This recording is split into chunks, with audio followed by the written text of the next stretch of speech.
এখানে লিখেছে auto serial number, তার মানে আমি নাম লিখবো, এখানে অটোমেটিকলি সিরিয়াল নাম্বার চলে আসবে, আমাকে বারবার সিরিয়াল নাম্বার ইনপুট করতে হবে না। সেটা কী করে করবো দেখে নিই। আমি প্রথমে সিরিয়াল নাম্বারে যাবো, ইকুয়াল টু দেবো, গিয়ে সিকোয়েন্স নেব, সিকোয়েন্স নেওয়ার পর লিখবো কাউন্টার। এটা খুব সহজ একটা নিয়ম। তারপরে আমি ভ্যালু অ্যাড করবো, যেখানে আমি নাম লিখবো এই সেলটাকে আমাকে পুরোটা সিলেক্ট করতে হবে, এই সেলগুলোকে, ঠিক আছে। এইভাবে ধরে পুরোটা সিলেক্ট করতে হবে যতটা আমি নাম লিখবো, তারপর ব্র্যাকেট শেষ করে এন্টার। দেখো এখানে এখন এরর আসছে, কারণ আমি নাম তো ইনপুট করিনি এখন। আর নাম দিলাম, চলে আসলো, সিরিয়াল নাম্বার 1 এসছে,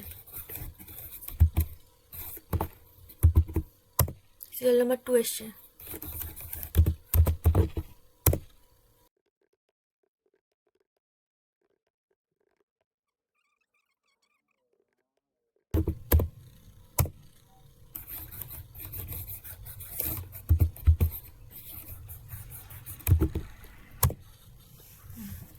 দেখেছো, এইভাবে তোমরা অটো সেল করতে পারবে।